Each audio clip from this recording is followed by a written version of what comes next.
আমি সর্বদাই বলি যে গ্রহ প্রতিকারের জন্য সবচেয়ে উত্তম পন্থা হলো মন্ত্র প্রতিকার। কিন্তু এই মন্ত্র প্রতিকারের জন্য তিনটি বিষয় আপনাকে খেয়াল রাখতে হবে।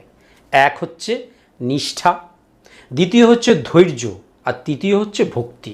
এই তিনটি বিষয়ের সাথে যদি কোনো মন্ত্র আপনি নিত্য করেন তাহলে গ্রহ প্রতিকারের সুফল আপনি 100% পাবেনই পাবেন। আজকের ভিডিওতে আমি জানাবো যে কোন গ্রহের জন্য কোন মন্ত্র নিত্য জপ করলে আপনি তার 100% সুফল পাবেন।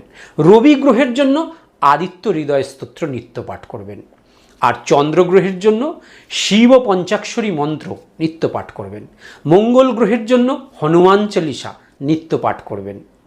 বুধ গ্রহের জন্য বিষ্ণু সহস্রনাম নিত্য পাঠ করবেন। বৃহস্পতি গ্রহের জন্য বৃহস্পতির বীজ মন্ত্র বা গুরু বীজ মন্ত্র যেটা আছে সেটা নিত্য পাঠ করবেন। শুক্র গ্রহের জন্য মহালক্ষ্মী অষ্টকম মন্ত্র নিত্য পাঠ করবেন।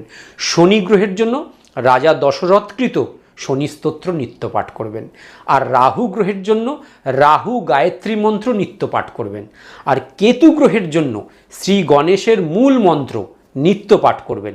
দেখবেন আপনারা 100% সুফল পাবেনই পাবেন।